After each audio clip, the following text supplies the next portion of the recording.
The NFL offseason was filled with a lot of questions around the running back position, and rightfully so.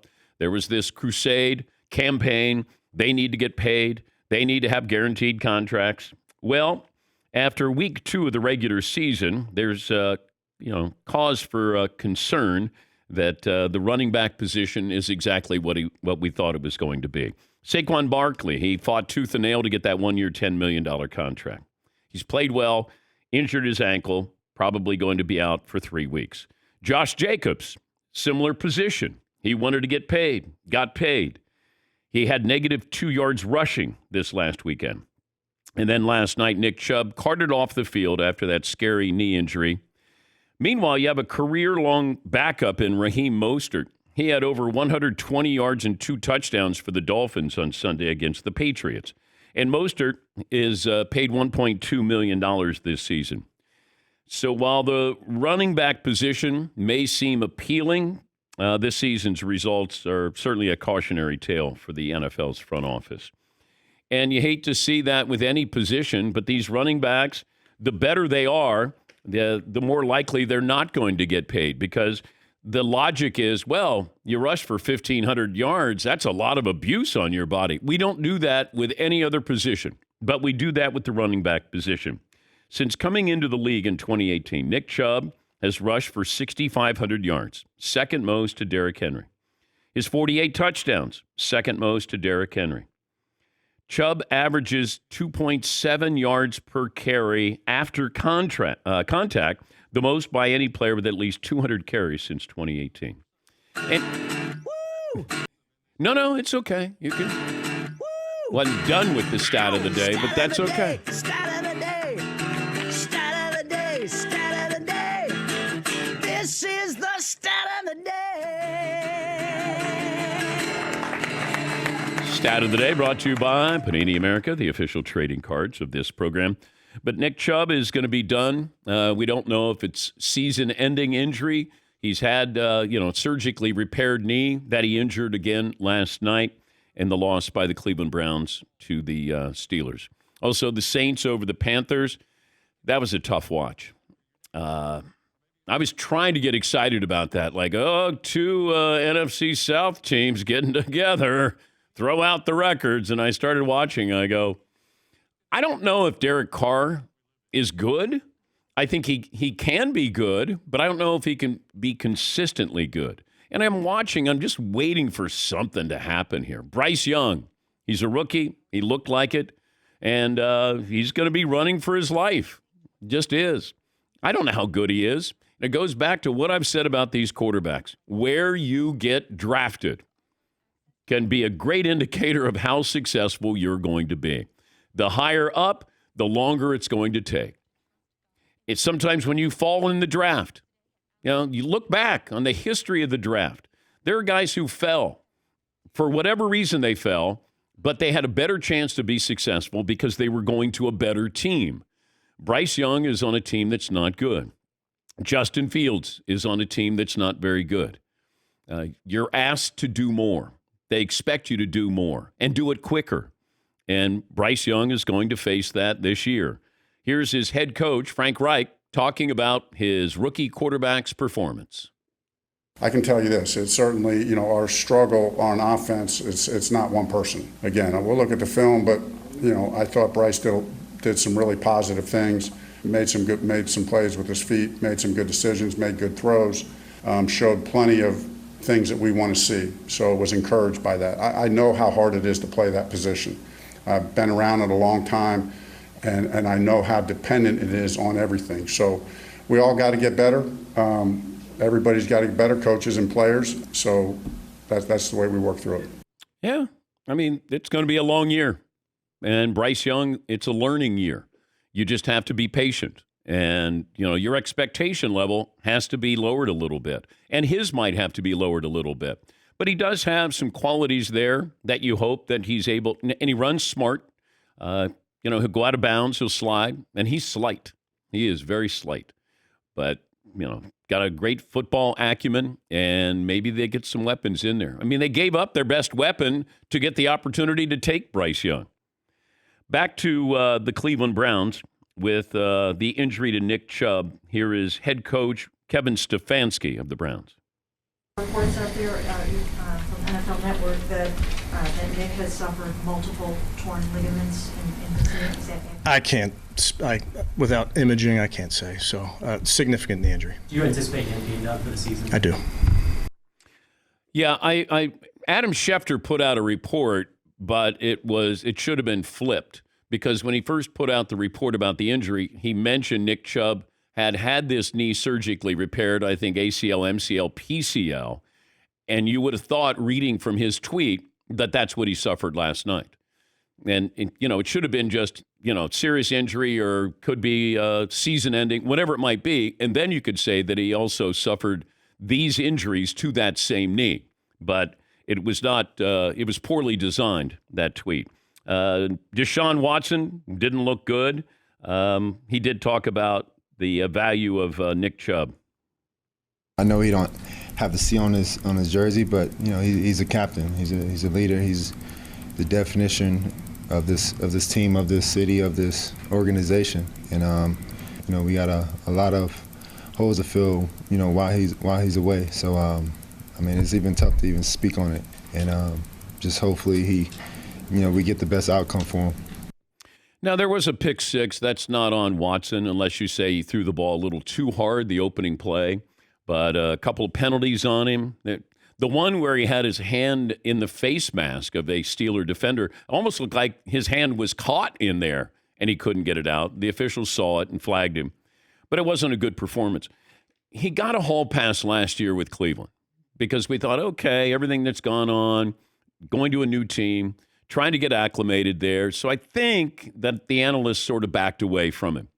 Yeah, let's see him have a full camp, maybe move on from all the drama, and he has not had a good start. So, you're no longer on scholarship from the standpoint of, let's give him a little bit of time. He was a really good quarterback with the Texans. He was a really good quarterback for a bad team. And they had to guarantee all of his money because he didn't want to go to Cleveland. And they guaranteed all of his money. And now you're stuck with him. And I don't know if it was me. He didn't feel it. He just seemed very hesitant. He didn't really commit to running. And I don't remember him being a great runner. Not the way quarterbacks are now, great runners. But he's not elusive.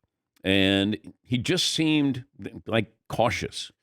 And now without Nick Chubb, now they're going to rely on you even more. And you saw that last night. Not a good performance. Kenny Pickett, he has moments. But at that position, you can't just have moments. You have to have more moments that are really good than those moments where you go, oh, my God, what happened there? Not great numbers. The Steeler defense bailed him out. But he's got weapons there. And I do like the Steelers. I'm high on the Steelers, not as much on the Browns.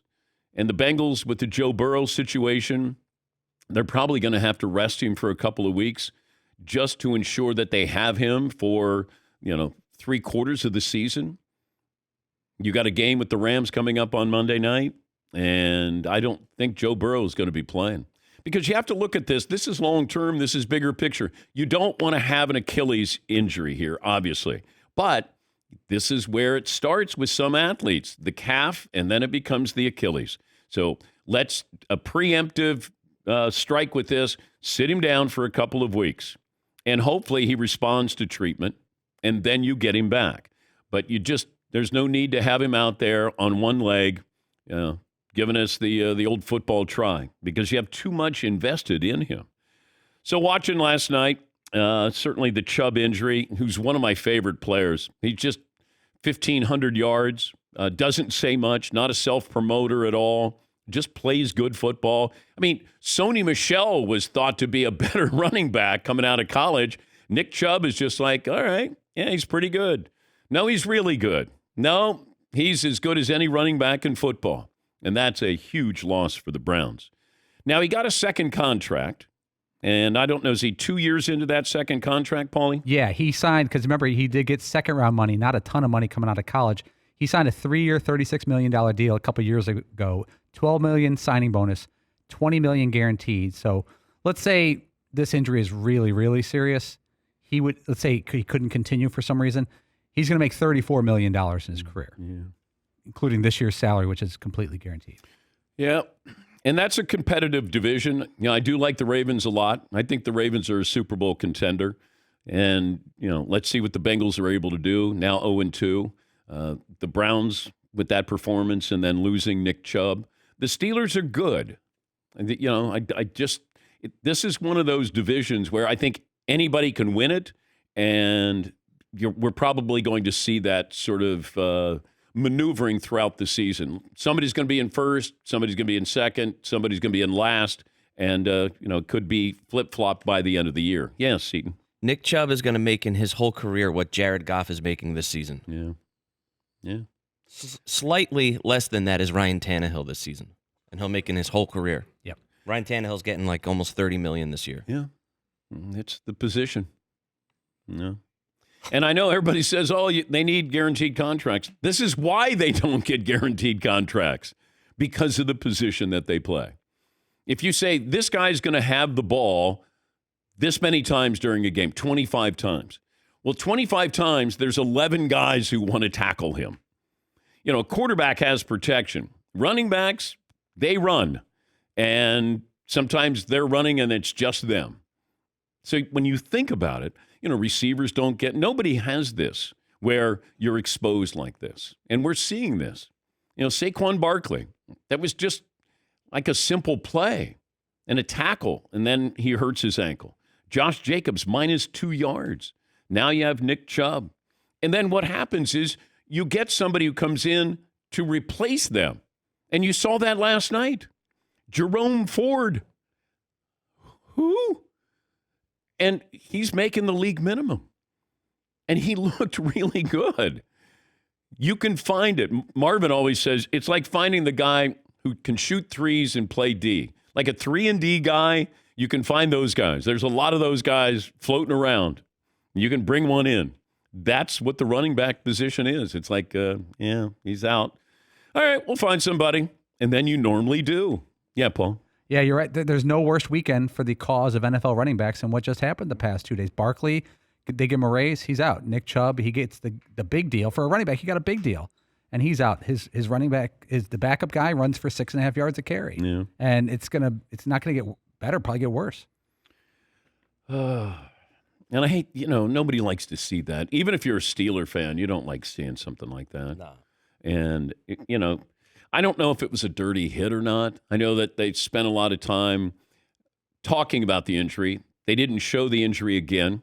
And I want to talk about that because I've been in these situations before when I've been on SportsCenter where you have to say, hey, want to give you a heads up. Jason Kendall of the Pirates, I remember he broke his ankle trying to beat out an infield hit with the Pirates.